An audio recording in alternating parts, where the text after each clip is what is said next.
નમસ્કાર વિદ્યાર્થી મિત્રો, હું Dhaval Patel world in box YouTube ચેનલમાં આપ સૌ વિદ્યાર્થી મિત્રોનું ખૂબ ખૂબ હાર્દિક સ્વાગત કરું છું। તો અગાઉના સેશનની અંદર આપણે જે ટોપિક શરૂઆત હતો વાયરસ, એ જ વાયરસની શરૂઆત જ્યાંથી આપણે અધૂરું હતું ત્યાંથી કરીશું।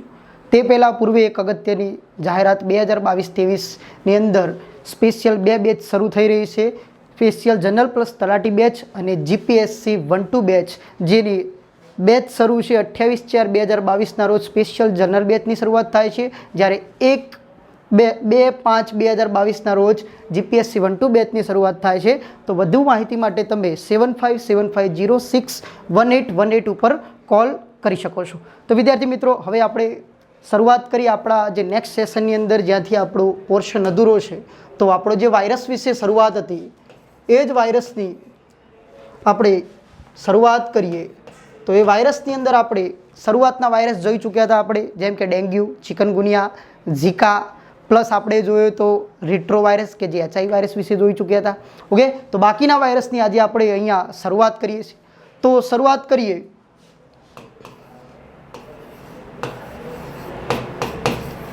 ઇન્ફ્લુએન્ઝા। હવે ઇન્ફ્લુએન્ઝા શબ્દની અંદર જ એક શબ્દ છુપાયેલો છે, ફ્લૂ। જે ફ્લૂવાળા વાયરસ છે, મતલબ કે જે રેસ્પિરેટરી સિસ્ટમ ઉપર લાગુ પડતા વાયરસ છે, એ ઇન્ફ્લુએન્ઝા વાયરસ એક ફેમિલી વાયરસ છે। આ ફેમિલી વાયરસની અંદર ABC 3 પ્રકારના જે ટાઈપ્સ જોવા મળતા હોય, એની અંદર આપણે એક વાયરસની ચર્ચા કરીએ, જેમ કે બર્ડ ફ્લૂ, કે જે પક્ષીઓની અંદર ફેલાયેલો હતો। બર્ડ ફ્લૂ તમારે ખાસ યાદ રાખવાનું છે કે બર્ડ ફ્લૂની સંજ્ઞા થાય છે H5N1। બીજો એક ફ્લૂવાળો વાયરસ છે, એ વાયરસનું નામ છે, જેમ કે આપણે મનુષ્યની અંદર જોવા મળે તો સ્વાઇન ફ્લૂ। સ્વાઇન ફ્લૂ મતલબ શરૂઆતનો છે ઝૂનોટિક ડિસીઝ, સ્વાઇનનો મતલબ થાય ભૂંડ, અને ભૂંડ દ્વારા જે મનુષ્યમાં આવેલો વાયરસ છે સ્વાઇન ફ્લૂ। પણ હાલની તારીખમાં મનુષ્ય દ્વારા મનુષ્યમાં પણ આ વાયરસનો ફેલાવો થાય છે, કે જેની સંજ્ઞા H1N1। તો વિદ્યાર્થી મિત્રો, આ H શું છે અને N શું છે, તો થોડીની ઇન્ફોર્મેશન જાણીએ। H સિરીઝ છે એ વાયરસની અંદર 1 થી 15 સુધીની જોવા મળે છે, જ્યારે N છે એ 1 થી 9 સુધીના જોવા મળે। મતલબ કે આપણે આને H15N9 સુધી લખી શકીએ છીએ। હવે આ છે શું, તો વાયરસની અંદર રહેલું એક પ્રોટીન અને કાર્બોહાઈડ્રેટ બેઝ હેમેગ્લુટિનિન એન્ડ ન્યુરામિનિડેઝ, કે જેના દ્વારા આ વાયરસની અંદર કઈ પેટર્ન સૌથી વધુ સ્પ્રેડ થઈ છે, એના આધારિત બર્ડ ફ્લૂની અંદર જે જોવા મળી પેટર્ન H5N1, અને મનુષ્યની અંદર જોવા મળી સ્વાઇન ફ્લૂની પેટર્ન હતી H1N1 આધારિત આપણે એની પેટર્ન લખીએ છીએ। ચલો, ત્રીજો એક વાયરસ છે કે જે જનરલી આપણે જાણીએ જ છીએ, અને એના દ્વારા આપણે સૌથી વધુ આજકાલ જે બીમારી જોવા મળી રહી છે, એ વાયરસનું નામ છે મિક્સો, અથવા તો ડૉક્ટર પ્રિસ્ક્રિપ્શનની અંદર જોવા મળતો રીનો વાયરસ। અને આ વાયરસ દ્વારા થતી જે બીમારી એ શરદી, જેને આપણે ઇંગ્લિશની અંદર શબ્દ તરીકે કોલ્ડ તરીકે ઓળખીએ છીએ। તો ઘણા બધા જે ઇંગ્લિશ શબ્દો છે એ આપણી લેંગ્વેજની અંદર બાયોલોજીકલી લેંગ્વેજમાં શોર્ટ ફોર્મની અંદર જોવા મળશે, જેમ કે કોલ્ડ્સનું ફૂલ ફોર્મ કોમેન્ટ સેક્શનમાં તમે કોમેન્ટ કરી શકો છો કે કોલ્ડનું ફૂલ ફોર્મ શું થાય। ઓકે, એક તો જે ફેફસા ઉપર લાગુ પડતો એટલે L અને D ઉપરથી એ લંગ્સ ડિસીઝ જોવા મળશે। તો મિક્સો અથવા રીનો વાયરસ દ્વારા થતી શરદી, તો આ તમામ જે વાયરસ છે ફ્લૂવાળા એ ઇન્ફ્લુએન્ઝા ફેમિલીના વાયરસ છે, કે જેના દ્વારા પક્ષીઓ પ્રાણીઓની અંદર જોવા મળે। આ સ્વાઇન ફ્લૂ જે પ્રાણીઓની અંદર જોવા મળે, જેના દ્વારા મનુષ્યની અંદર આવે મિક્સો રીનો વાયરસ દ્વારા જે કોમનલી આપણને જોવા મળતી કોલ્ડ, એ છે ઇન્ફ્લુએન્ઝા ફેમિલીના વાયરસ। બીજા એક વાયરસની ચર્ચા કરીએ આપણે, કે જેના દ્વારા થતી બીમારી કમળો, જેને શરૂઆતમાં આપણે જોન્ડિસ તરીકે ઓળખીએ। એ કમળો કયા વાયરસના લીધે થતી બીમારી છે, તો કમળો એ હેપેટાઇટિસ વાયરસ દ્વારા લાગુ પડતી બીમારી છે। હેપેટાઇટિસ વાયરસ એ પણ 5 પ્રકારના વાયરસ, જેના કારણે હેપેટાઇટિસ એ લાગુ પડશે તો આજે કમળા જેવી સિચ્યુએશન પેદા થાય છે। બી લાગુ પડે તો ઝેરી કમળ પણ હોઈ શકે। સી લાગુ પડે તો યકૃતના કેન્સર પણ થાય છે। હેપેટાઇટિસ વાયરસની જે સાયકલની શરૂઆત થાય છે, તો કમળો એ પર્ટિક્યુલર યકૃત ઉપર લાગુ પડતી એક બીમારી છે, અને યકૃતની દ્વારા એક ઉત્પન્ન થતું જે મટીરિયલનું નામ છે બેલોરોબેન્સ, આ બિલિરુબિન્સ એક વેસ્ટ મટીરિયલ છે કે જે કેવા રંગનું જોવા મળે છે, તો બિલિરુબિન્સ એ યલો રંગનું હોવાથી જે વ્યક્તિને પીળિયો લાગુ પડ્યો છે એનું શરીર પણ આપણને કેવું જોવા મળે છે? પીળું જોવા મળે છે.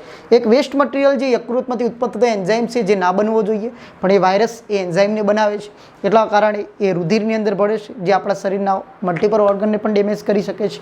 તો કમળો કયા વાયરસ દ્વારા થતી બીમારી છે? હેપેટાઇટિસ વાયરસ દ્વારા થતી બીમારી છે. તો વિદ્યાર્થી મિત્રો, વિડીયોને તમે સ્ટોપ કરીને આ માહિતી તમારી નોટબુકની અંદર નોટ ડાઉન કરી શકો છો. તો હવે આગળના આપણે વાયરસની ચર્ચા કરીએ. ચાલો હવે જોઈએ જે જનરલી તમે લોકો જાણો જ છો એવો વાયરસ, જેમ કે શીતળા. શીતળા જેને આપણે ઇંગ્લિશની અંદર સ્મોલપોક્સ તરીકે ઓળખીએ. શીતળા જે ઓલરેડી આપણે નાબૂદ કરી ચૂકેલા છીએ. શીતળા એ કયા વાયરસ દ્વારા થતી બીમારી છે? તો શીતળા એ વેરીઓલા વાયરસ દ્વારા થતી બીમારી છે. હવે શીતળાની રસીના શોધક, દરેકને ખ્યાલ છે ભાઈ કે શીતળાની રસીની શોધ કોને કરી હતી? તો એડવર્ડ જેનર નામના વૈજ્ઞાનિકે શીતળાની રસીની શોધ કરી હતી. એડવર્ડ જેનર પોતે ડૉક્ટર હતા. એક ગામની અંદર એમની જ્યારે પોસ્ટિંગ થાય છે ત્યારે ગામની અંદર 2 પ્રકારના દર્દીઓ જોવા મળે છે. ઘણા દર્દીઓ હોય છે કે જેમને કાઉપોક્સ જોવા મળતો હોય છે અને ઘણા દર્દીઓ હોય છે કે જેમને સ્મોલપોક્સ જોવા મળતો હોય છે. એની અંદર એમને રિસર્ચ કર્યું કે કાઉપોક્સ થવાવાળા વ્યક્તિઓને સ્મોલપોક્સ લાગુ પડતો નથી, પણ જે લોકોને સ્મોલપોક્સ થાય છે એમને કાઉપોક્સ લાગુ પડે છે. અને એના આધારિત એમને જે રસીની શોધ કરી, કારણ કે કાઉપોક્સવાળાને સ્મોલપોક્સ નહોતો લાગુ પડતો અને શીતળા મતલબ જે સ્મોલપોક્સ થાય છે એમને કાઉપોક્સ લાગુ પડતો હતો. એના આધારિત આ એડવર્ડ જેનરે એ શીતળાની રસીની શોધ કરી. એટલા જ માટે એડવર્ડ જેનરને આપણે રસીકરણના પિતા તરીકે ઓળખીએ છીએ. એડવર્ડ જેનરને આપણે રસીકરણ વિજ્ઞાનના પિતા તરીકે પણ ઓળખવામાં આવે છે. શીતળા જેવી એક બીજી બીમારી છે અસબડા. અસબડા કે જેને આપણે ચિકન પોક્સ તરીકે ઓળખીએ. શીતળા અસબડા જે બંને ચામડી ઉપર જે રેસેસ નીકળી આવે છે, પસ ભરાય છે, પણ બંને વચ્ચેનો તફાવત એ છે કે અસબડા પછી જે સ્કેબ થાય, મતલબ જે પોપડા બને છે શરીર ઉપર, એ નીકળી ગયા પછી ખાડા જોવા મળે છે શરીર ઉપર. જ્યારે શીતળાની અંદર ખાડા જોવા મળે છે, જ્યારે અસબડાની અંદર આવા કોઈ પણ પ્રકારના શરીર ઉપર ડાઘ, ધબ્બા કે ખાડા જોવા મળતા નથી. તો આ કયા વાયરસ દ્વારા અસબડા લાગુ પડે છે? તો અસબડા એ વેરોસિલા નામના વાયરસ દ્વારા અસબડા જોવા મળે છે. આવો જ એક બીજા 2 વાયરસ છે, જેમ કે ઓરી. એના માટે નાના બાળકનું જે વેક્સિનેશન છે, તો બાળકને 9 મહિને આપવામાં આવતી રસી જેનું નામ છે MMR, મિસલ્સ, મમ્સ એન્ડ રૂબેલા. આ રસીની શોધ મોરિસ હિલમેન નામના વૈજ્ઞાનિકે MMR રસીની શોધ કરેલી છે, જેની અંદર એમનો મતલબ થાય મિસલ્સ, એટલે જેને આપણે ઓરી તરીકે ઓળખીએ. અને આ ઓરી એ કયા વાયરસના લીધે?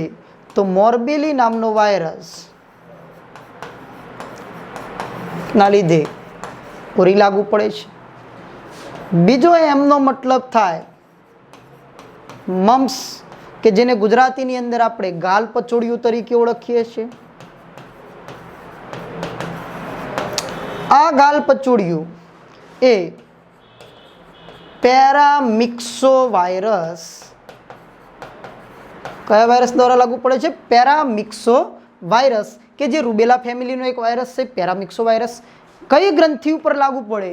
તો ગાલ પચોડિયું એ મમ્સ એ આપણી લાળ ગ્રંથિ, અને લાળ ગ્રંથિમાંથી જે 4 પ્રકારની લાળ ગ્રંથિમાંથી સૌથી મોટી લાળ ગ્રંથિ જે આપણા કાનના નીચે આવેલી, જેને અધોકર્ણ કહીએ અને ઇંગ્લિશની અંદર એને પેરોટિટ લાળ ગ્રંથિ તરીકે ઓળખવામાં આવે. તો પેરોટિટિસ તરીકે પણ મમ્સને આપણે કહી શકીએ છીએ. તો પેરોટિટ ગ્રંથિ ઉપર જે લાગુ પડે છે, જેના કારણે અહીંયા સોજો આવે છે, ગાલ ઉપર સોજો આવે છે, એટલે બીજી ભાષામાં, દેશી ભાષામાં લાપોટિયા જેવો પણ શબ્દ ઉપયોગ થાય તો મમ્સ, જેને ગાલ પચોડિયું, વાયરસનું નામ છે પેરામિક્સો વાયરસ. મિસલ્સ, જે ઓરી તરીકે ઓળખવામાં આવે, મોર્બિલી વાયરસ. આરનો મતલબ એ વાયરસનું નામ જ છે રૂબેલા વાયરસ, કે જે રૂબેલા ફેમિલીનો એક વાયરસ છે. રૂબેલા વાયરસ દ્વારા થતી, આને આપણે બીજી ભાષામાં જે ઓરી કહીએ છીએ તો જર્મન ઓરી તરીકે ઓળખવામાં આવે. આરનો મતલબ રૂબેલા, એને ગુજરાતીમાં બીજા જર્મન ઓરી તરીકે પણ ઓળખવામાં આવે. વાયરસનું નામ છે રૂબેલા વાયરસ. પર્ટિક્યુલર આ રૂબેલા વાયરસ વેક્સિનની પણ શોધ થયેલી છે. તો રૂબેલા વાયરસ વેક્સિનની આની પર્ટિક્યુલર રસીની શોધ, ઓનલી ફોર રૂબેલા વાયરસ રસીની શોધ સ્ટેનલી પ્લોટકિન નામના વૈજ્ઞાનિકે રૂબેલા વાયરસ રસીની શોધ કરેલી છે. સ્ટેનલી પ્લોટકિન નામના વૈજ્ઞાનિકે રૂબેલા વાયરસ રસીની શોધ કરેલી છે. તો વિદ્યાર્થી મિત્રો, આ હતા ખૂબ અગત્યના વાયરસ કે જેની અંદર ઘણા લોકોને કન્ફ્યુઝન હશે કે શીતળા તો વેરિયોલા છે, અસબડા તો વેરોસિલા છે, મિસલ્સ ઓરી તો મોર્બિલી વાયરસ છે, અને રૂબેલા કે જેને જર્મન ઓરી તરીકે ઓળખવામાં આવે છે. તો બાકીના વાયરસ આપણે નેક્સ્ટ સ્લાઇડની અંદર ચર્ચા કરીએ. જેમ કે બાળક નાનું હોય ત્યારે ખૂબ અગત્યનું એક બીમારી છે નાના બાળકને થતી, જે ઝેરી ડાયોરિયા. જો બાળકને લાગુ પડે તો બાળકનો મૃત્યુદર પણ વધતો જાય. તો આ ઝેરી ડાયોરિયા એ વાયરસનું નામ છે રોટાવાયરસ. રોટાવાયરસ દ્વારા બાળકને લાગુ પડતી બીમારી છે ઝેરી ડાયોરિયા. આ ઝેરી ડાયોરિયાની રસીની શોધ પૌલ ઓફિટ નામના વૈજ્ઞાનિકે ઝેરી ડાયોરિયા, જે રોટાવાયરસ રસીની શોધ કરેલી છે. એના પછી ખૂબ એક અગત્યનો વાયરસ, જેમ કે આપણે જાણીએ છીએ હડકવા. હડકવા એ કયા વાયરસના લીધે લાગુ પડે તો રેબડો વાયરસ. અને રેબડો વાયરસ ના હોય તો એનું ફેમિલી વાયરસ તરીકે રેબીઝ વાયરસ પણ લખેલો જોવા મળે. તો બંને સાચા છે, હડકવા રેબડો વાયરસ અથવા તો રેબીઝ વાયરસ. હડકવા સેમ સિચ્યુએશન કોરોના જેવી છે. કોઈ વ્યક્તિને હડકવા લાગુ પડવાના ચાન્સ, જેમ કે પ્રાણીઓને હડકવા લાગુ પડે છે તો એમના બાઇટ કરવાથી, પ્રાણીને જ્યારે બાઇટ કરતા હોય છે તો આવા વાયરસ પ્રાણીઓને લાગુ પડતા હોય. જે વાયરસ ઝૂનોટિક ડિસીઝ, જો મનુષ્યની અંદર આવા વાયરસ જોવા મળતા હોય તો મનુષ્યની અંદર આ વાયરસના લીધે જેમ કે કોરોના જેવી સિચ્યુએશન પેદા થાય. જો રેબિસના ઇન્જેક્શન નથી લેતા તો વ્યક્તિની ડેડ બોડીને પેક કરીને બાળી નાખવી પડી છે, એવી જ સિચ્યુએશન પેદા થતા. એટલે વાયરસ એ પૃથ્વી માટે એક ભયંકર સ્વરૂપ અત્યારે ધારણ કરી ચૂકેલા જોવા મળીએ છીએ. તો હડકવા માટેની જે રસીની શોધ કોને કરી હતી બધાને ખ્યાલ જ છે ભાઈ. તો લુઈ પાસ્ચર નામના વૈજ્ઞાનિકે આ હડકવા વાયરસની રસીની શોધ કરી છે. મનુષ્યને આવા હડકવા લાગુ પડવા પાછળનું કારણ હાઇડ્રોફોબિયાની જો બીમારી હોય, કોઈ વ્યક્તિને હાઇડ્રોફોબિયા, એનો મતલબ ફોબિયા જે ગુજરાતીમાં આપણે કહીએ તો ડર. ડર એક વિશિષ્ટ પ્રકારનો ડર. જેમ કે પાણીનો ડર તો દરેકને હોય ભાઈ, સમુદ્રની અંદર બધાને લાગે ડર, પણ સ્વાભાવિક વસ્તુ છે કે આ ડર એક વિશિષ્ટ પ્રકારનો છે કે વ્યક્તિ પાણી જોતાં પણ ગભરાઈ જાય છે, ડરી જાય છે ભયંકર રીતે. તો એવા હાઇડ્રોફોબિયાની બીમારી જો કોઈ વ્યક્તિને હશે તો એ વ્યક્તિને 99% હડકવા વાયરસ લાગુ પડવાના ચાન્સીસ વધી જાય છે. ઓકે, તો વાયરસની અંદર આપણે હવે એક છેલ્લો એક વાયરસની અગત્યની ચર્ચા કરી લઈએ, જે વાયરસનું નામ છે કોરોના. કોરોનાનો મતલબ તાજ જેવો આકાર. કોરોના જે આકારની દ્રષ્ટિએ તાજ જેવો દેખાતો હોવાથી વાયરસને કોરોના વાયરસ તરીકે ઓળખવામાં આવે છે. આ કોરોના વાયરસ એ પેટર્ન છે આરએનએ વાયરસ. કઈ પેટર્ન ધરાવે છે? આરએનએ વાયરસની પેટર્ન ધરાવે છે કે જેનો વ્યાસ 50 નેનોમીટરથી 140 નેનોમીટર સુધીના કોરોના વાયરસ જોવા મળે કે જેનો ફેલાવો સૌપ્રથમ ચીનના વુહાન શહેરથી જોવા મળ્યો હતો. કોરોનાની જે કોરોનાના બે પ્રકારની અંદર એક છે મર્સ કે જેને આપણે મિડલ ઈસ્ટ રેસ્પિરેટરી સિન્ડ્રોમ તરીકે ઓળખીએ છીએ. બીજી એક પેટર્ન છે સાર્સ કે જેને આપણે સિવર એક્યુટ રેસ્પિરેટરી સિન્ડ્રોમ તરીકે ઓળખીએ છીએ, કે જે હાલની તારીખમાં જે કોરોના વાયરસની જે પેટર્ન છે સાર્સ, સિવિયર એક્યુટ એટલે ખૂબ ગંભીર અને ત્વરિત, રેસ્પિરેટરી સિન્ડ્રોમ એટલે શ્વસન તંત્રની જે બીમારી છે. તો બે પેટર્નની અંદરથી અત્યારની સાર્સ પેટર્નની આપણે વાત કરીએ તો સાર્સની અંદર જ્યારે 2003ની સાલની અંદર આ પેટર્ન ફેલાણી હતી એટલે આપણે લખતા એ પેટર્નને SARS-CoV-1 તરીકે ઓળખીએ. 2019ની અંદર જોવા મળેલી પેટર્નને આપણે SARS-CoV-2 તરીકે ઓળખીએ છીએ. તો આપણે પાછળ આ બે કેમ લખીએ છીએ તો ઓલરેડી ફેલાઈ ચૂક્યો હતો, પણ એના કરતાં પણ આના સિમ્ટમ્સ ખૂબ ગંભીર જોવા મળ્યા હતા. હવે કોઈ પણ જે રેસ્પિરેટરી સિસ્ટમ ઉપર લાગુ પડતા રોગોની અંદર શું થાય છે તો આપણા ફેફસાની જે રચના છે એ રચનાની અંદર અહીંયા જે શ્વાસવાહિકાઓના છેડે એક જે રચના હોય છે એ રચનાને આપણે કહીએ છીએ વાયુકોષ્ઠો. આ વાયુકોષ્ઠો શું કામ કરે છે કે જ્યારે હું શ્વાસ લઉં છું ત્યારે આ વાયુકોષ્ઠો ઉપર રહેલી એક જાળીદાર રચના હોય છે એ જાળીદાર રચનાને રુધિર કેશિકા ગુચ્છ કહે છે. આ રુધિર કેશિકા ગુચ્છની અંદર શું આવેલા હોય તો આરબીસી હોય, અને આરબીસી એની સાથે એક વાયુ એની અંદર જોવા મળે કાર્બન ડાયોક્સાઇડ. તો સિમ્પલ ભાષાની અંદર સમજીએ, માની લો કે આ છે વાયુકોષ્ઠો અને વાયુકોષ્ઠોની બહાર આ જોવા મળતા આરબીસી છે. આ આરબીસીની અંદરથી કાર્બન ડાયોક્સાઇડ છૂટા પડશે. હવે જ્યારે અહીંયા ઓક્સિજનના કણ, આ દિવાલ ખૂબ પાતળી હોય, આ પોતે O2ને શું કરી નાખે છે ગ્રહણ કરશે અને આ કાર્બન ડાયોક્સાઇડના કણ પાછા વાયુકોષ્ઠોની અંદર મુક્ત કરશે, જે આપણા શ્વાસ દ્વારા બહાર નીકળશે. પણ આ જે વાયુકોષ્ઠો છે એની અંદર આ વાયરસ શું કરી નાખે છે તો વાયરસ છે એ વાયુકોષ્ઠોની અંદર પસ ભરી નાખશે.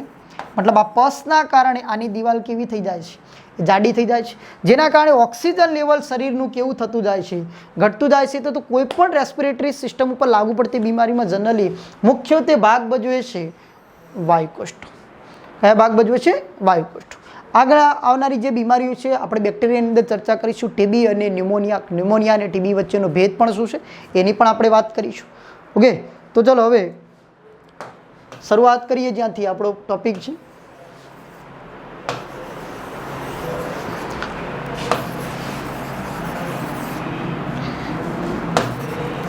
ચાલો, 2019માં જે SARS-CoV-2, હવે આના માટેનો આપણે જે ટેસ્ટ કરાવીએ છીએ તો કોરોનાના ટેસ્ટ RT-PCR. આ RT-PCR ટેસ્ટનું full form reverse transcription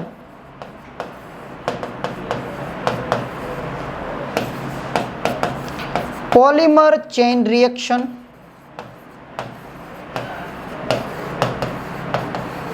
reverse transcription polymerization chain reaction લખેલું હોય તો પણ સાચું છે.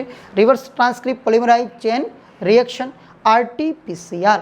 આ RT-PCR જે રિપોર્ટ છે તો આપણી ભારતની એક ICMR કરી જે સંસ્થા છે, મતલબ ઇન્ડિયન કાઉન્સિલ મેડિકલ રિસર્ચ, આના દ્વારા આની સિટી વેલ્યુ કેટલી નક્કી કરેલી છે તો કોઈ પણ વ્યક્તિ કોવિડ પોઝિટિવ છે એની સિટી વેલ્યુ કેટલી નક્કી કરેલી છે 35 સુધી. સિટી વેલ્યુનો મતલબ થાય સાયકલ થ્રેશોલ્ડ. સાયકલ થ્રેશોલ્ડ મતલબ કે માની લો કે કોઈ વ્યક્તિની અંદર સિટી વેલ્યુ 1 આવે છે અને કોઈ વ્યક્તિની અંદર સિટી વેલ્યુ માની લો કે 30 આવે છે, તો આની અંદરથી વધુ સિવિયર કોરોના કોની અંદર જોવા મળે તો એક પેટર્નવાળાની જે સિટી વેલ્યુ છે એની અંદર જોવા મળશે. કારણ કે એનો મતલબ શું થયો કે પહેલી જ સાયકલ ઉપર વ્યક્તિની અંદર કોરોના વાયરસ પકડાઈ ચૂક્યો હતો, જેના કારણે વ્યક્તિની અંદર કોરોના વાયરસનો ફેલાવો પણ કેવો જોવા મળે છે, ખૂબ વધારે જોવા મળે છે. જ્યારે 30મી પેટર્ન તરફ જઈએ, મતલબ 30 સાયકલ એને રન કરાવવી પડે ત્યારે એના શરીરમાં કોરોના વાયરસ પકડાય છે, તો મતલબ એ વ્યક્તિ કોરોના છે ખરો પણ કેવો ગંભીર છે નહીં. તો મતલબ આની સીટી વેલ્યુ ICMR કેટલી નક્કી કરેલી છે? 35 સુધી નક્કી કરેલી છે. આના માટે ભારતની અંદર જે રસીકરણ ચાલી રહ્યું છે એ રસીકરણની અંદર પહેલી જે રસી છે કોવિશિલ્ડ. આ કોવિશિલ્ડ એ ઓક્સફર્ડની અંદર બનેલી છે કે જે ભારતની અંદર આના બનાવટ સીરમ ઇન્સ્ટિટ્યૂટ દ્વારા કોવિશિલ્ડ બનાવવામાં આવી રહી છે. બીજા નંબરની જે વેક્સિન છે કોવેક્સિન. આ કોવેક્સિન એ ભારત બાયોટેક દ્વારા બનાવવામાં આવેલી છે. જે બંને ડોઝ વચ્ચેનો સમયગાળો કોવિશિલ્ડ માટે 84 દિવસ છે, જ્યારે કોવેક્સિન માટે 28 દિવસ સમયગાળો એનો રાખવામાં આવેલ છે.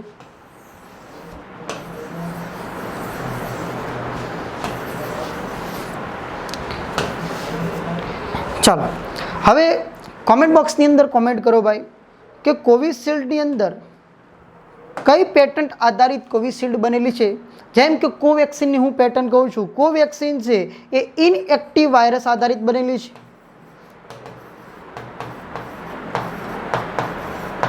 તો કોમેન્ટ સેક્શનની અંદર જરૂર કોમેન્ટ કરો કે કોવિશિલ્ડનો ટાઈપ્સ કયો છે, તો આ વેક્સિનની અંદર શું જોવા મળે છે, જરૂર કોમેન્ટ બોક્સની અંદર કોમેન્ટ કરો.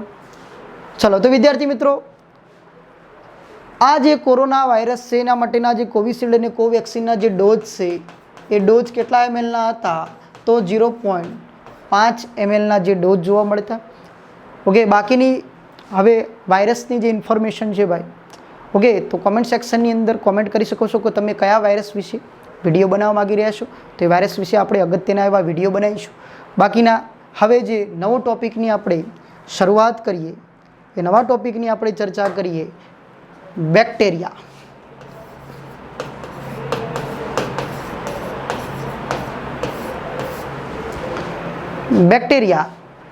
બેક્ટેરિયા એ સજીવ સૃષ્ટિનો એક અભિન્ન અંગ તરીકે પણ કહેવામાં આવી શકે. જેમ કે પૃથ્વી પર સૌપ્રથમ ઉત્પન્ન થનાર સૂક્ષ્મજીવ લીલ છે અને લીલ પછી બીજી ઉત્પત્તિ જોવા મળે છે તો બેક્ટેરિયા. બેક્ટેરિયા RH વિટેકરની કઈ સૃષ્ટિના ભાગરૂપે છે? તો બેક્ટેરિયા RH વિટેકરની મોનેરા સૃષ્ટિ. અને મોનેરા સૃષ્ટિ બીજી વસ્તુ, બેક્ટેરિયા એ આદિકોષ કેન્દ્રી તરીકે ઓળખવામાં આવે. આદિકોષ કેન્દ્રી જેને આપણે પ્રોકેરિયોટિક તરીકે પણ ઓળખીએ. પ્રોકેરિયોટિક્સ એટલે શું ભાઈ? આદિકોષ કેન્દ્રીનો મતલબ શું થાય? એનો મતલબ કોષ કેન્દ્ર પટલ અસ્પષ્ટ હોવું,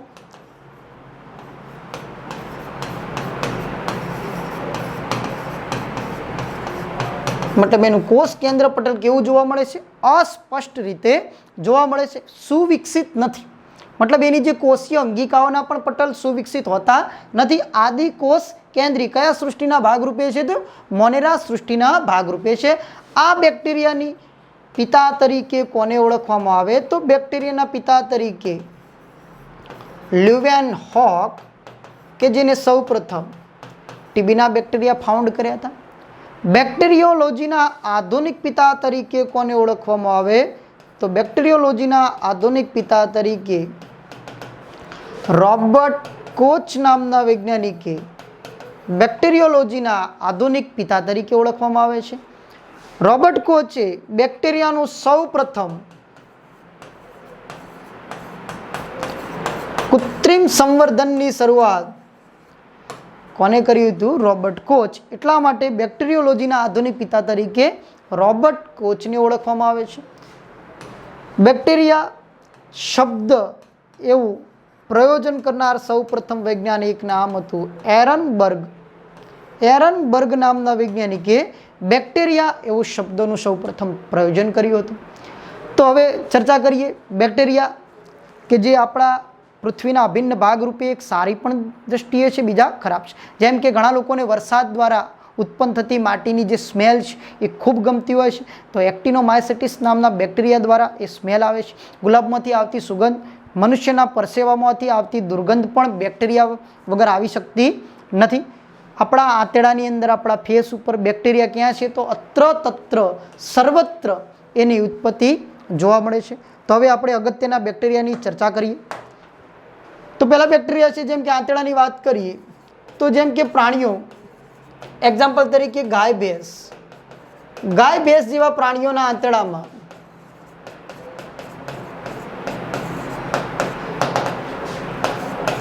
મિથોજન્સ નામના બેક્ટેરિયા જોવા મળે.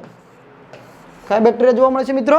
મિથોજન્સ નામના જે બેક્ટેરિયા છે ગાય ભેંસ જેવા પ્રાણીઓના આંતરડામાં, જેના દ્વારા એક વાયુ ઉત્પન્ન થાય, એટલા માટે જ આપણે એને ગોબર ગેસ તરીકે ઓળખીએ છીએ. અને ગોબર ગેસનો જે મુખ્ય ઘટક છે એ કયો છે?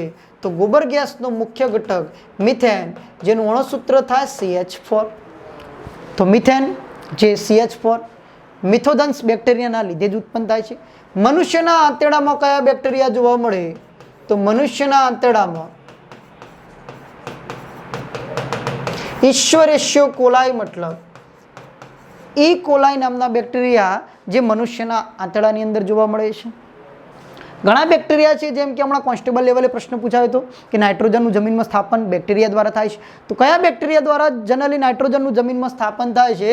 તો નાઇટ્રોજનનું જમીનમાં સ્થાપન કરતા બેક્ટેરિયા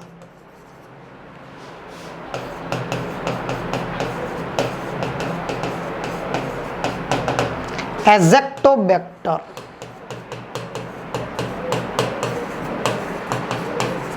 નાઇટ્રોજનનું જમીનમાં સ્થાપન કરતા બેક્ટેરિયા છે એઝેક્ટોબેક્ટર છે. એ જ રીતના જનરલી આપણે જોવા મળતા ખેડૂત વર્ગના જે વિદ્યાર્થી મિત્રો છે કે આપણે ખેતીની અંદર દર વર્ષે અલગ અલગ રીતના કોઈ પણ ખેતરની અંદર કઠોળ વાવવાનો પ્રયત્ન કરીએ છીએ. તો કઠોળ વાવવા પાછળનું કારણ શું છે? તો કઠોળ કેમ વાવવું પડે છે? તો એની પાછળનું કારણ છે કે સિમ્બી કુળની વનસ્પતિ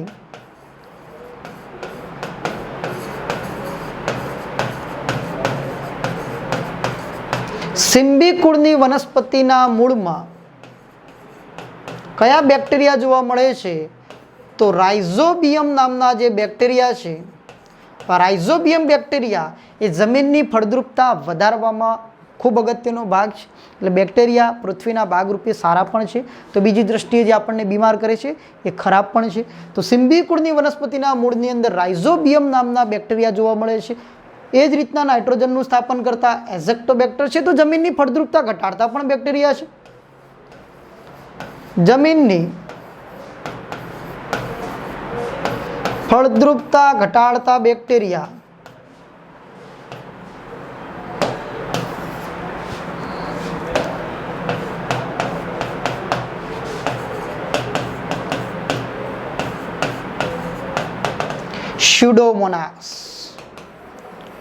સ્યુડોમોનાસ નામના જે બેક્ટેરિયા છે એ જમીનની ફળદ્રુપતા ઘટાડે છે. હવે ચર્ચા કરીએ આપણે કે જે જનરલી આપણે જાણીએ છીએ કે હવે સિઝન આવશે બીટી કપાસ. તો આ બીટી શું છે? તો બીટી એક બેક્ટેરિયા છે કે જેનું નામ છે બેસિલસ થ્યોરેન્જીનેસિસ.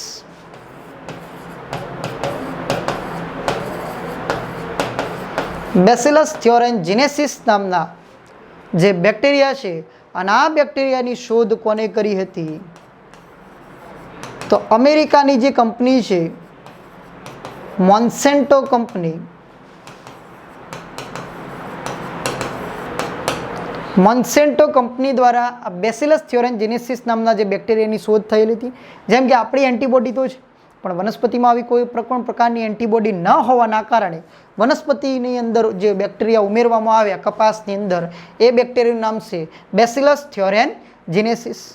તો નેક્સ્ટ સ્લાઇડની અંદર આપણે બીજા અગત્યના બેક્ટેરિયા વિશે ચર્ચા કરીએ. તો શરૂઆત કરીએ પહેલાં જે બેક્ટેરિયા ટીબી. ટીબી જેનું ફૂલ ફોર્મ થોડું લાંબુ છે, માઇકોબેક્ટેરિયમ ટ્યુબરકોલોસિસ.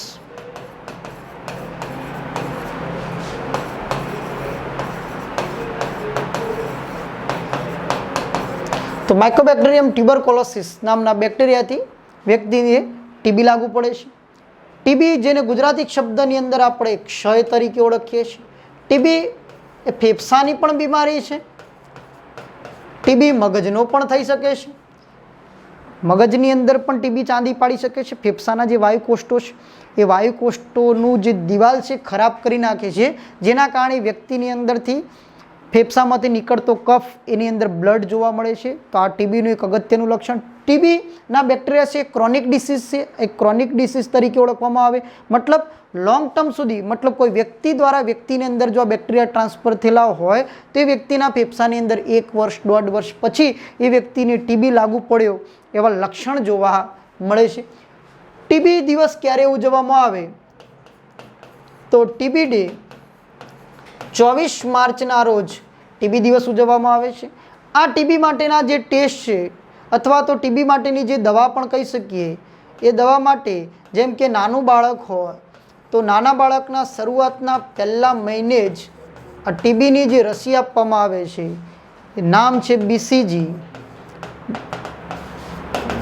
બેસિલસ ક્લેમેટ ગ્યુરિન. બેસિલસ ક્લેમેટ ગ્યુરિન.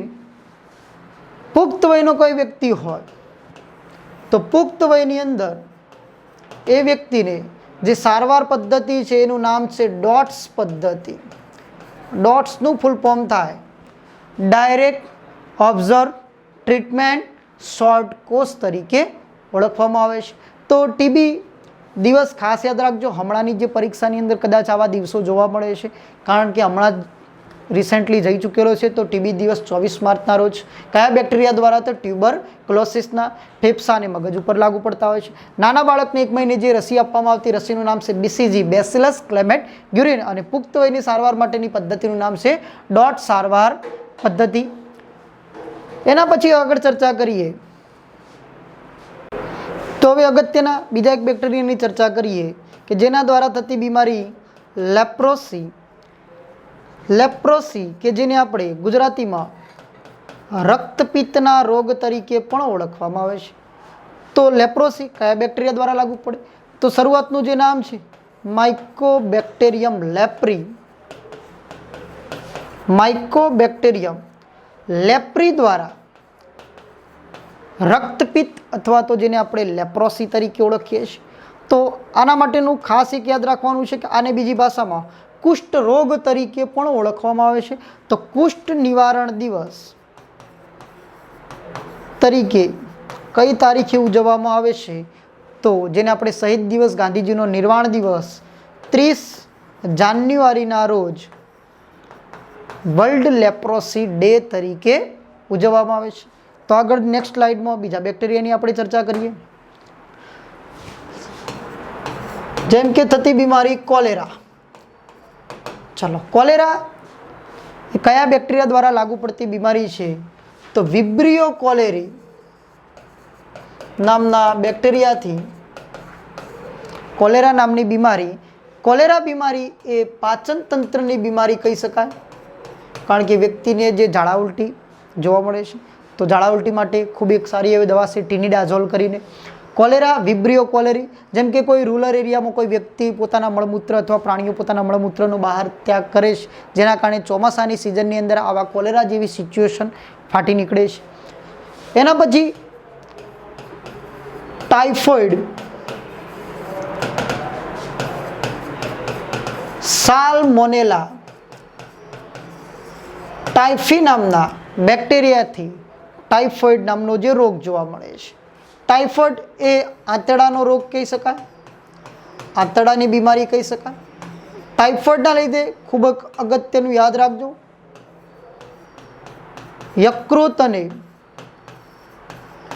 બરોડ મોટા થઈ જાય છે. કયા રોગની અંદર યકૃત અને બરોડ મોટા થઈ જાય છે?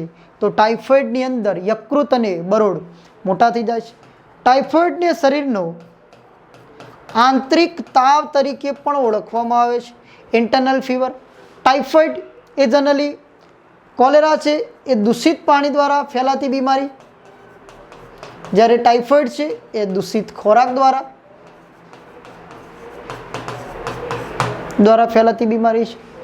ટાઇફોઇડ નક્કી કરવાનો જે ટેસ્ટ છે પરીક્ષાની અંદર આઈએમપી કહી શકાય વિડાલ ટેસ્ટ. ટાઇફોઇડ કયા ટેસ્ટ આધારિત નક્કી થાય છે? તો વિડાલ ટેસ્ટ આધારિત જોવા મળે. એના પછી ન્યુમોનિયા. ન્યુમોનિયા નામનો બીમારી આ પણ ટીબી જેવી બીમારી છે જે ડિપ્લોફોક્સ ન્યુમોની નામના બેક્ટેરિયાથી ફેફસામાં લાગુ પડતી બીમારી છે. ફેફસાની અંદર પસ થવા લાગે છે, વાયુકોષ્ઠોમાં પાણી ભરાવા લાગે છે, જેના કારણે શ્વાસ લેવાની અંદર તકલીફ થાય છે. એનું મુખ્ય લક્ષણ છે. ન્યુમોનિયા દિવસ ઉજવવામાં આવે છે. ન્યુમોનિયા દિવસ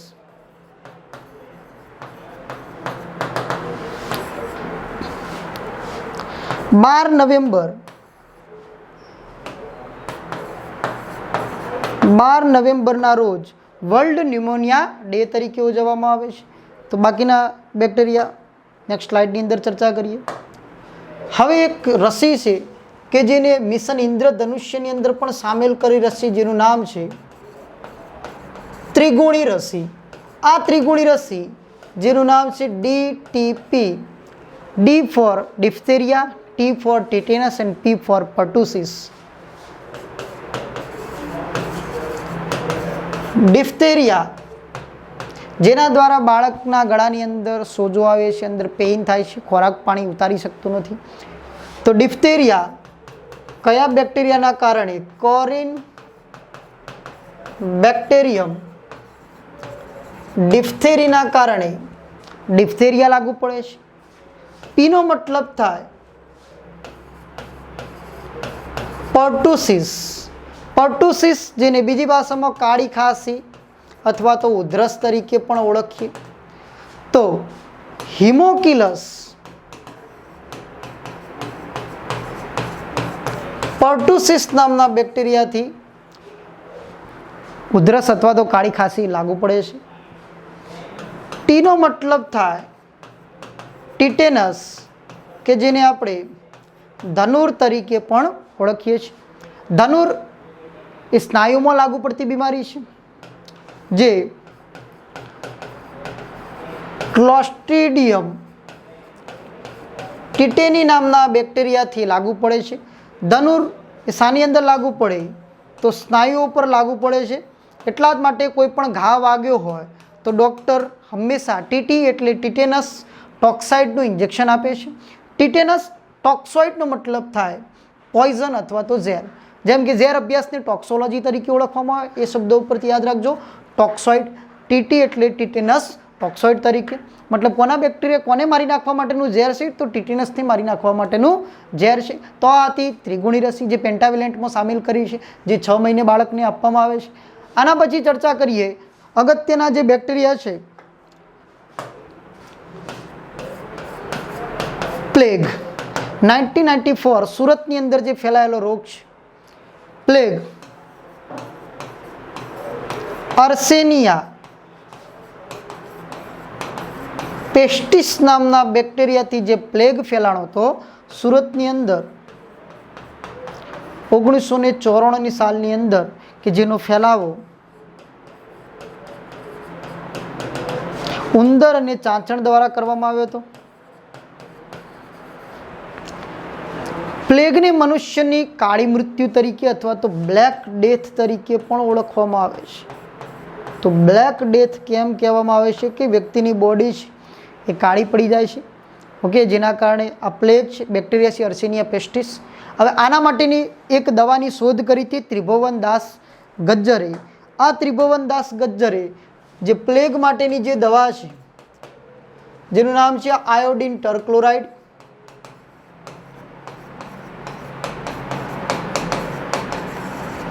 જેની શોધ ત્રિભુવનદાસ ગજ્જર દ્વારા થયેલી છે. હવે ચર્ચા કરીએ એસટીડી, જેનો મતલબ થાય સેક્સ્યુઅલી ટ્રાન્સમિટેડ ડિસીઝ. જેમ કે વાયરસની અંદર સેક્સ્યુઅલી ટ્રાન્સમિટેડ ડિસીઝ એક જોઈ ચૂક્યા છે આપણે, HIV. સેક્સ્યુઅલી ટ્રાન્સમિટેડ ડિસીઝ જેને ગુજરાતીમાં કહીશું જાતીય રોગો તરીકે પણ ઓળખીએ, જેની અંદર પહેલી ચર્ચા કરીએ ગોનોરિયા. ગોનોરિયા, નાઇજીરિયા ગોનોરી નામના બેક્ટેરિયાથી ગોનોરિયા જોવા મળે છે. બીજા એના જેવો એક રોગ છે સિફિલિસ. સિફિલિસ એ ટ્રેપોનેમા પેલિડમ નામના બેક્ટેરિયાથી ફેલાય છે. ગોનોરિયા અને સિફિલિસ વચ્ચેનો ભેદ શું છે? તો ગોનોરિયા છે એ પેઇનફુલ અલ્સર, મતલબ ગુપ્ત ભાગની અંદર પેઇનફુલ અલ્સર જોવા મળે છે, જ્યારે સિફિલિસ છે પેનલેસ અલ્સર છે.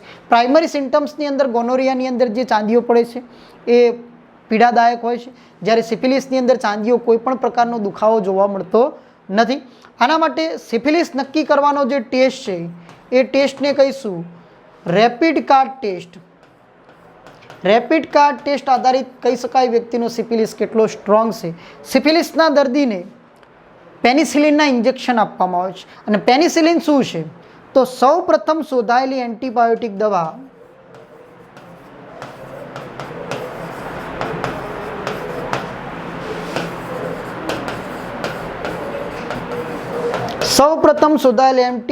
દવા જેનું નામ છે પેનિસિલિન,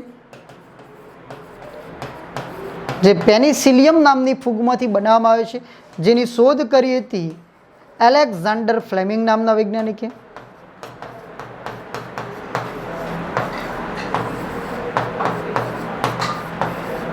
એલેક્ઝાન્ડર ફ્લેમિંગ નામના વૈજ્ઞાનિકે આ પેનિસિલિનની જે શોધ કરી ચૂકેલા. ફરીથી રિપીટ, પ્લેગ માટેના જે બેક્ટેરિયા હતા અર્સેનિયા પેસ્ટિસ, જેની દવાની શોધ ત્રિભુવનદાસ ગજ્જર. દવાનું નામ છે આયોડિન ટરક્લોરાઇડ. સેક્સ્યુઅલી ટ્રાન્સમિટેડ ડિસીઝની અંદર જોઈએ ગોનોરિયા, નાઇજીરિયા ગોનોરી, સિફિલિસ, ટ્રેપોનેમા પેલિડમ, જેનો નક્કી કરવાનો ટેસ્ટ છે રેપિડ કાર્ડ ટેસ્ટ. અને એની અંદર જે આપવામાં આવતી દવા એન્ટીબાયોટિક તરીકે પેનિસિલિન. હવે એન્ટીબાયોટિકનો મતલબ થાય કે ઓનલી ફોર બેક્ટેરિયલ ઇન્ફેક્શન હોય, અને એ બેક્ટેરિયલ ઇન્ફેક્શનની અંદર આપવામાં આવતી દવાઓને જ આપણે એન્ટીબાયોટિક દવાઓ તરીકે ઓળખીએ છીએ. તો દવાના અમુક પ્રકાર છે, એની થોડી આપણે ચર્ચા કરી લઈએ કે દવાના અમુક જે પ્રકાર છે પરીક્ષામાં અંદર 2015માં પૂછાયો તો ત્યારનો આજ સુધી પૂછાયો નથી, ફરીથી પૂછાવાની સંભાવના છે. તો જેમ કે એન્ટીબાયોટિકનો મતલબ ઓનલી ફોર બેક્ટેરિયલ ઇન્ફેક્શન માટે જોવા મળતી હોય તો ઘણી દવાઓ છે, જેમ કે એસિડિટી માટેની દવાઓ, જેને આપણે કહીશું એન્ટાસિડ્સ દવાઓ. એસિડિટી માટે વપરાતી દવાઓને આપણે એન્ટાસિડ્સ દવાઓ તરીકે ઓળખવામાં આવે છે. એલર્જી માટેની દવાઓ, જેમ કે સેટ્રેજિન, લિવોસેટ્રેજિન, શરદી માટે જે એલર્જી માટે લેવામાં આવતી હોય તો એ પ્રક્રિયા હિસ્ટામાઇન હોવાથી એ દવાઓને આપણે કહીશું એન્ટીહિસ્ટામાઇન દવાઓ. એન્ટીહિસ્ટામાઇન દવાઓ તરીકે ઓળખવામાં આવે છે. તાવ માટેની દવાઓ તો ઘણા કહે છે પેરાસિટામોલ, એ ડ્રગ્સ કન્ટેન્ટનું નામ છે. તાવ માટેની દવાઓ, જેમ કે સિમ્પલ કોન્સેપ્ટ, કોઈ વ્યક્તિને આપણે આગળ ચર્ચા કરી, જેમ કે ફોબિયા એટલે ડર. કોઈ વ્યક્તિને માની લો કે આગથી ડર લાગતો હોય તો એને આપણે કહીશું પાયરોફોબિયા. આગથી ડર લાગતો હોય તો પાયરો શબ્દ એનો મતલબ થાય ફાયર, આગ. જેમ કે સૂર્યનું તાપમાન માપવું હોય તો પાયરોમીટરનો ઉપયોગ કરવામાં આવે છે. તો તાવ, જેમ આપણું ઇન્ફ્લામેશન, શરીર ગરમ થાય છે, તો તાવ માટેની દવાઓને આપણે કહીશું એન્ટીપાયરોટિક દવાઓ. એન્ટીપાયરોટિક દવાઓ તરીકે ઓળખવામાં આવે છે. ચલો એના પછી દર્દમાં રાહત આપતી દવાઓ.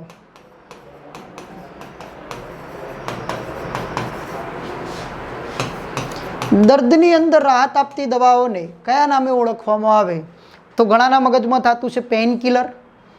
તો પેઇન કિલરનું ગુજરાતી કરીએ તો મિનિંગ એ જ થાય છે દર્દમાં રાહત આપતી દવાઓ. તો દર્દમાં રાહત આપતી દવાને આપણે કહીશું એનાલ્જેસિક દવાઓ. એનાલ્જેસિક દવાઓ તરીકે ઓળખવામાં આવે છે. ચામડી માટેની દવાઓ, મતલબ સ્કિન ઇન્ફેક્શન માટે જે દવાઓ છે તો એ દવાને કહીશું આપણે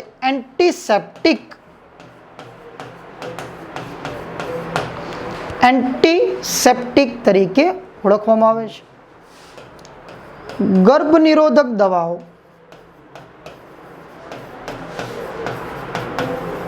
તો ગર્ભ નિરોધક દવાઓને જે ફર્ટિલાઇઝેશન કહેવાય એ શબ્દ ઉપરથી એન્ટી ફર્ટિલિટી તરીકે ઓળખવામાં આવે છે. તો આથી આ દવાઓના પ્રકાર જે પરીક્ષાની દ્રષ્ટિએ તાવ માટેની, દર્દમાં રાહત આપતી દવાઓ એ ખૂબ અગત્યની વાત છે. એન્ટીબાયોટિક મતલબ બેક્ટેરિયલ ઇન્ફેક્શન માટે વપરાતી દવાઓ. તો વિદ્યાર્થી મિત્રો, અહીંયા સુધી આપણે જોયા વાયરસ અને બેક્ટેરિયા. આ કન્ટેન્ટ તમારા માટે કેટલું યુઝફુલ છે કોમેન્ટ બોક્સની અંદર કોમેન્ટ કરો. આવનારી પરીક્ષા માટે પણ ખૂબ અગત્યનું છે. તો નવા વિડીયોની અંદર ફરી મળીએ, ત્યાં સુધી રજા લઈએ વિદ્યાર્થી મિત્રો. જય હિન્દ.